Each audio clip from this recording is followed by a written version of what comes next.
नमस्कार, मैं हूं आपके साथ अली मतर। बुलेटिन की शुरुआत उपचुनाव की जंग से करते हैं। आज बिहार और झारखंड की 3 सीटों पर उपचुनाव के लिए मतदान हो रहा है। बिहार में जोकीहाट सीट तो झारखंड में सिल्ली और गोमिया में उपचुनाव के लिए मतदान है। वोटिंग को लेकर चप्पे चप्पे पर सुरक्षा बलों की तैनाती की गई है। संवेदनशील बूथों पर पारा मिलिट्री फोर्स को तैनात किया गया है। जोकीहाट में मुख्य मुकाबला जेडीयू प्रत्याशी मुर्शीद आलम और आरजेडी उम्मीदवार शाहनवाज आलम के बीच है। इस एक सीट पर हो रहा उपचुनाव बिहार की और खासकर सीमांचल की सियासत के लिए काफी अहम माना जा रहा है। झारखंड में विधानसभा की 2 सीटों सिल्ली और गोमिया के लिए उपचुनाव के लिए वोटिंग शुरू हो गई है। गोमिया में जहां मुकाबला त्रिकोणीय है, वहीं सिल्ली में आजसू और जेएमएम के बीच मुख्य मुकाबला है। गोमिया में मतदान के लिए जहां 341 मतदान केंद्र बनाए गए हैं, वहीं सिल्ली में 276 बूथों पर मतदाता अपने मतों का प्रयोग कर रहे हैं।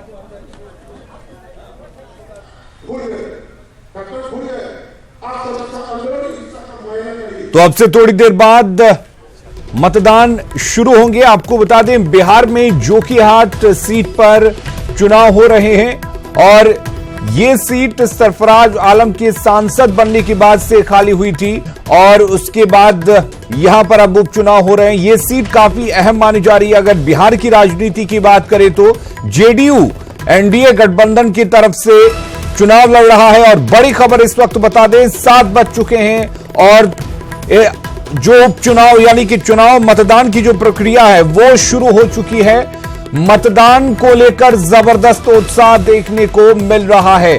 बूथों पर सुरक्षा के तगड़े इंतजाम किए गए हैं। 7 बज चुके हैं, मतदान शुरू हो चुका है। जोकीहाट में जेडीयू और आरजेडी के बीच मुख्य मुकाबला है। वहीं अगर गोमिया की बात करें जो कि झारखंड में आता है, वहां पर त्रिकोणीय और सिल्ली में आजसू और जेएमएम के बीच अहम मुकाबला है। तो 3 सीटों पर, बिहार झारखंड की 3 सीटों पर उपचुनाव की जंग है। आज मतदाता अपने मताधिकार का प्रयोग करेंगे और प्रत्याशियों की किस्मत को ईवीएम में कैद करेंगे। उसके बाद देखना होगा कि जीतता कौन है। लेकिन फिलहाल मतदान की प्रक्रिया अब शुरू हो चुकी है। 7 बज चुके हैं। जोकीहाट की बात करें तो यहां पर जेडीयू और आरजेडी के बीच अहम मुकाबला माना जा रहा है। गोमिया की बात करें तो यहां पर त्रिकोणीय मुकाबला है, यानी कि बीजेपी आजसू और जेएमएम के बीच मुकाबला है। जबकि सिल्ली की बात करें तो यहां पर जेएमएम और आजसू के बीच में मुकाबला है। तो 7 बज चुके हैं और मतदान की प्रक्रिया शुरू हो गई है। 7 बजे से वोट डाले जाने हैं और वोट डालने को लेकर मतदाताओं में काफी उत्साह है। अगर बात गोमिया की करें तो गोमिया में 341 मतदान केंद्र बनाए गए हैं, जबकि सिल्ली में 276 बूथों पर मतदाता अपने मताधिकार का प्रयोग करेंगे। तो बिहार झारखंड की 3 सीटों पर उपचुनाव की जंग, मतदान की प्रक्रिया शुरू हो चुकी है। बिहार के जोकीहाट और झारखंड के गोमिया और सिल्ली में उपचुनाव हो रहा है और तीनों विधानसभा सीटों पर उपचुनाव को लेकर वोटरों में काफी ज्यादा उत्साह देखने को मिल रहा है। तीनों सीटें काफी अहम मानी जा रही हैं। अगर बात जोकीहाट की करें तो यह सीट भी काफी अहम इसलिए मानी जा रही है कि पहले सरफराज आलम यहां पर विधायक थे, वो भी जेडीयू के टिकट पर उन्होंने चुनाव जीता था। लेकिन जब अररिया की सीट खाली हुई थी, यानी कि अररिया के सांसद तस्लीमुद्दीन की मौत के बाद से वो सीट खाली हुई और उस पर उन्होंने आरजेडी के टिकट पर चुनाव लड़ा और जीत की दर्ज की। और हमारे साथ हमारे सहयोगी भी जुड़े हुए हैं। आनंद अमृतराज हमारे साथ जुड़े हुए हैं जोकीहाट से। आनंद, आपसे जानना चाहेंगे, काफी ज्यादा अहम सीट और अहम उपचुनाव इसे कह सकते हैं, क्योंकि सभी जो पार्टी हैं उसे एक तरह से अपनी प्रतिष्ठा पर ले रहे हैं और इसको लेकर काफी ज्यादा चर्चाएं भी थी। लेकिन वोटरों में कितना उसका उत्साह दिख रहा है फिलहाल?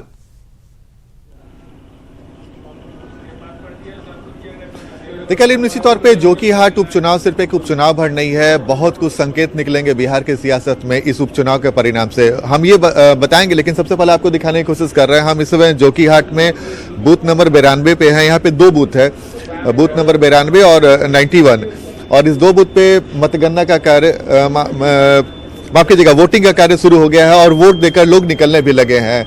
सबसे पहले मतदाता से हम बातचीत करते हैं। वोट दे दिया आपने? जी। कैसा रहा वोट देने का उत्साह, कितना लग रहा है? बढ़िया लग रहा है। बढ़िया। वोट देना कैसा लगता है ये बताइए। अच्छा लगता है। कौन सा मुद्दा चुने इस बार, किस मुद्दे पे आपने वोट दिया? चलिए मत बताइए। और ये जो आज का परिणाम है, कैसा चाहते हैं आप, अपना कैसा उम्मीदवार चाहते हैं? उम्मीदवार जो होगा उनको कभी क्या पता है कौन है। नहीं ठीक है, चलिए कोई बात नहीं। देखिए अलीम, हम सिर्फ ये जानना चाहते हैं किस मुद्दे पे चुनाव आपने वोट दिया, ये बहुत महत्वपूर्ण है। लेकिन यहाँ पे स्थितियां ऐसी हैं, राजनीतिक स्थितियां ऐसी हैं कि अगर मुद्दे के बारे में बात करेंगे तो बहुत कुछ आपकी तस्वीर साफ होने लगेगी। सर ये सवाल भी पूछना सही नहीं होगा, लेकिन हम आपको दिखाने की कोशिश कर रहे हैं कि तमाम तैयारियां, प्रशासनिक तैयारियां पूरी कर ली गई है, पैरामिलिट्री फोर्स की भी तैनाती की गई है। और जो आप एक सेकंड सर आप आइएगा, आपने वोट दे दिया? दे दिया। अच्छा, ये क्षेत्र की सबसे बड़ी समस्या क्या है जोकीहाट की? इस क्षेत्र की सबसे बड़ी समस्या है यहाँ सैलाब। अच्छा, सबसे बड़ा जो नुकसान यहाँ सैलाब से ही होता है, मतलब बाढ़ परेशान करता है, बाढ़ परेशान करता है यहाँ। हाँ, तो अभी तक इसका पूरा कोई स्थायी निदान नहीं मिला इस एरिया के लिए? इस एरिया के लिए अस्थायी निदान के लिए स्वर्गीय तस्लीमुद्दीन ने जो यहाँ मानला बेसिन योजना पैदा किया था। हाँ। लेकिन उसका वो 600 करोड़ रुपया भी लगा केंद्र से। हाँ। लेकिन उस रुपया को नीतीश कुमार जो है दूसरा काम में कन्वर्ट कर। चलिए, यानी कि नाराजगी है बाढ़ से। कोई बात नहीं। तो देखिए नाराजगी है। एक जो यहाँ पे क्या स्थानीय मुद्दा है, बाढ़ की समस्या बहुत बड़ी समस्या है। आनंद, हम देख रहे हैं शुरुआत में जो मतदाताओं की लाइन लगी है उसमें बुजुर्ग मतदाता ज्यादा दिखाई दे रहे हैं। जो हमारे नौजवान हैं जिनको आगे रहना चाहिए वो पीछे दिखाई दे रहे हैं। देखिए बिल्कुल अली, बिल्कुल आपने सही कहा। जो बुजुर्ग हैं और जो युवा हैं, दोनों का तालमेल बनना चाहिए। लेकिन फिलहाल जो इस बूथ पे जो हम देख रहे हैं वो थोड़ा बुजुर्गों की संख्या ज्यादा बता रही है। कुछ युवा भी हैं, युवा पहुंचने लगे हैं। जैसे कुछ युवा से आपको हम बात भी कराते हैं। पहली बार वोट दे रहे हैं? नहीं, कई बार हो चुका है। अच्छा, इसका पहले भी दे चुके हैं। कितना उत्साह है कि युवा के लिए वोट देना कितना उत्साहजनक माना जाए? कितना कैसा लगता है वोट देना? वोट देना कैसा लगता है? जैसा हर इंसान महसूस करता है वैसा हम भी महसूस करते हैं। बिल्कुल, हम यही पूछ रहे थे कि वोट देने के लिए तैयारियां आपने पहले से कर ली थी? तैयारी नहीं, मतलब कि जैसे इलेक्शन आता है वोट देना सबका मतलब कि दिली ख्वाहिश होता है। अच्छा, बिल्कुल। आपकी भी इच्छा रहती है कि कहीं भी रहे लेकिन वोट देने अपने क्षेत्र में जरूर पहुंचे? हाँ, जरूर पहुंचे जी। जी। और क्या समस्या, इस एरिया की समस्या क्या लगती है आपको? समस्या तो सबसे बड़ा अभी बाढ़ का समस्या है। इस इलाका में बार हर साल बाढ़ आता है।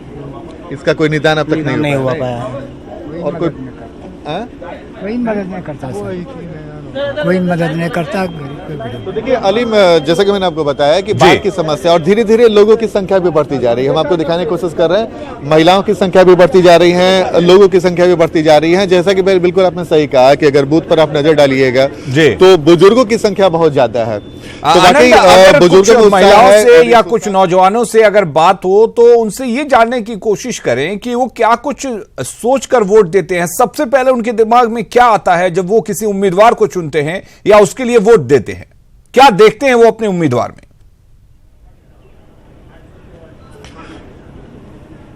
बिल्कुल अली, बिल्कुल जैसा कि मैंने कहा था। अच्छा, एक बात बताइए, जब कोई युवा वोटर जब वोट डालने जाता है तो उसके मन में क्या कुछ चलता है, क्या कुछ चाहिए उसे? जैसे हम लोग तो बहुत बार दे दिए, 6-7 बार। अच्छा, 6-7 बार। आपका एज कितना हो गया है? 35 साल। आप लगते नहीं है बॉस। तो 35 साल में 5-6 बार आपने वोट दे दिया। हाँ, तो अच्छा चलिए कोई बात नहीं, 35 साल भी युवा ही बोला जाएगा। एक युवा के लिए क्या चाहिए वोट देने जब पहुंचता है बूथ पे, उसे क्या चाहिए? परिवर्तन चाहिए। आपको क्या लगता है सर, क्या चाहिए? परिवर्तन हम लोग भी चाहिए ना सर। गरीब होता है, नेता होता है। देखिए अलीम, ये सवाल इसलिए नहीं मैं पूछ सकता, जैसा कि मैंने आपको बताया कि परिस्थितियां ऐसी है जी। जो यहाँ पे उम्मीदवारों की लड़ाई है, आरजेडी वर्सेस जेडीयू के उम्मीदवारों की लड़ाई है। और जब आप सवाल पूछेंगे, एक सवाल से वो तमाम तरह के जवाब मिलने लगते हैं, जिसे पूछना शायद चुनाव आयोग के हिसाब से एक बूथ पर सही नहीं माना जाएगा। जैसे कि मैंने आपको बताया, मैं परिस्थितियों की बात कर रहा था। ये स्थितियां ऐसी बदलती जा रही है यहाँ पे। लेकिन जो सबसे बड़ी समस्या है, हम लगातार तस्वीर भी दिखाते रहेंगे और आपको बताते भी रहेंगे कि महिलाओं की संख्या भी धीरे धीरे इस बूथ पे बढ़ने लगी है। और यहाँ पे जो चलिए सबसे आनंद, बड़ी आपके समस्या पास हम अब तक जो- लौटेंगे और लगातार चुनाव से जुड़ी तस्वीरें हम अपने दर्शकों को दिखाएंगे, लेकिन एक बड़ी खबर लखीसराय से, जहां पर एक ही परिवार के 5 लोगों का शव बरामद हुआ है। सूर्यगढ़ा अंचल के मणिकपुरा थाना क्षेत्र के लक्ष्मीपुर गांव से पुलिस ने बरामद किया है। आत्महत्या की आशंका जताई जा रही है। पति पत्नी और 3 बच्चों का शव मिला है। पुलिस मौके पर पहुंचकर तफ्तीश में जुटी हुई है।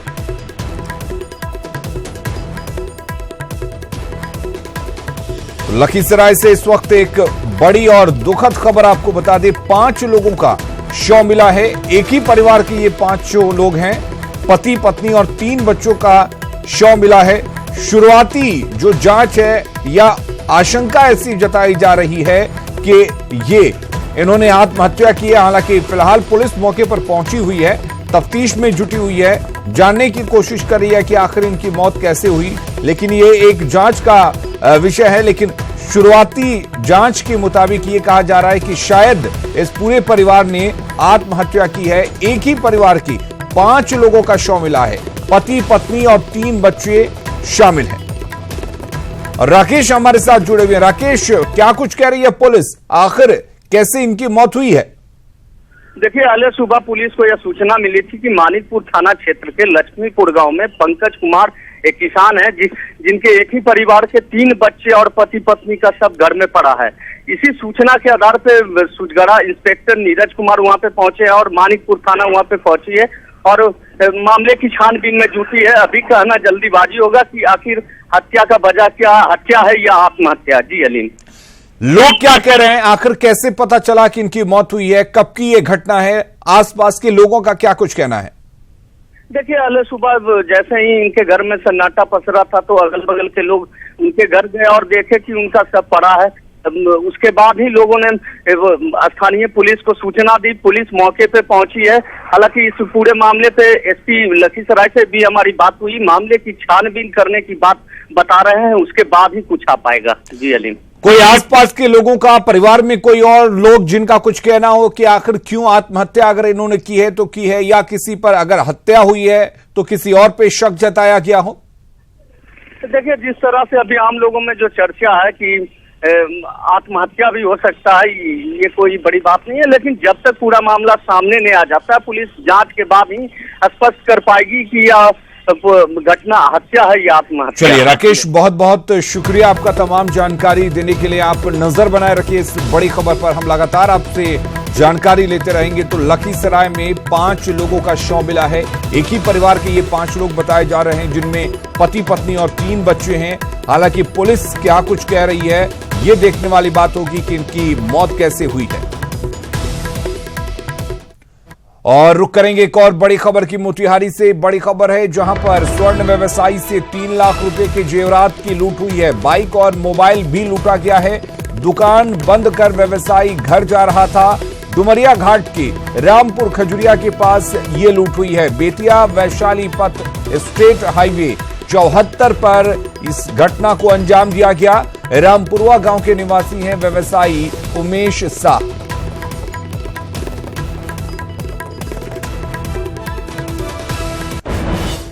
और लगातार हम इस वक्त बात कर रहे हैं उपचुनाव के जंग की। बिहार में 1 सीट और झारखंड में 2 सीटों पर उपचुनाव हो रहा है। हमारे साथ जोकीहाट, जो कि बिहार में है, वहां से लगातार हमारे सहयोगी आनंद अमृतराज जुड़े हुए हैं। आनंद, अगर बात सुरक्षा की कर ले तो सुरक्षा के किस तरह वहां पर इंतजामात आपको देखने को मिल रहे हैं?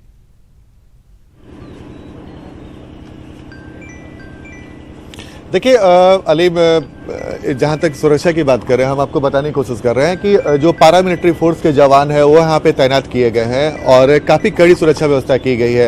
और कल हमारे बात जिलाधिकारी से हो रही थी, हिमांशु शर्मा जी से। उन्होंने कहा कि इस बार सुरक्षा के बेहद कड़े व्यवस्था किए, माफ कीजिएगा, बहुत कड़ा व्यवस्था किया गया है। और चूंकि जोकीहाट बहुत सेंसिटिव माना जा रहा है इस बार के विधानसभा उपचुनाव को लेके, और यहाँ पे काफ़ी तगड़ी लड़ाई है जेडीयू वर्सेस आरजेडी में।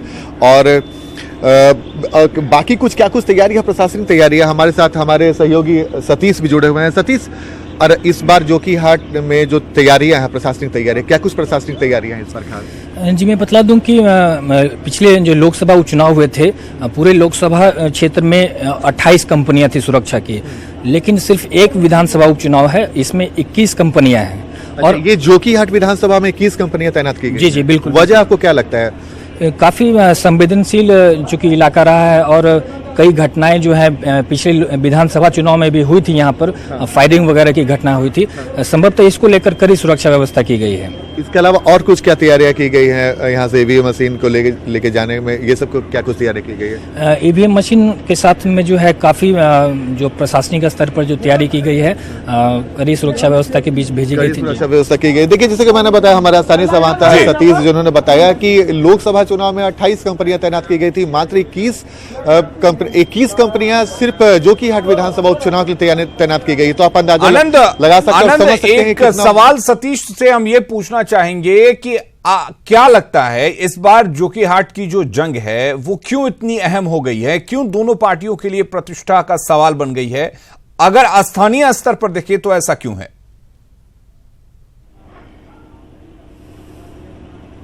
बिल्कुल बिल्कुल।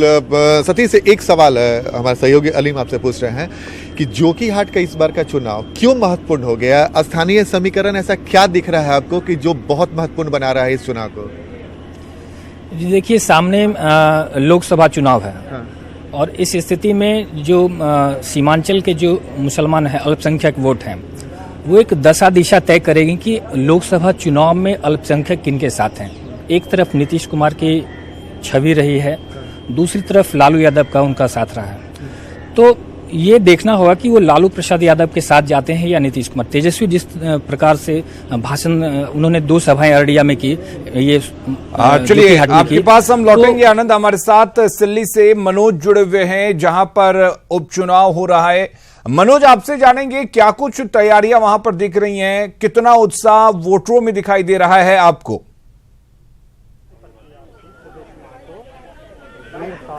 देखिए, अगर मैं बात करूंगा वोटरों का उत्साह का, तो जबरदस्त यहाँ उत्साह देखा जा रहा है और अहले सुबह से लोग यहाँ पे लाइन लगाए हुए थे।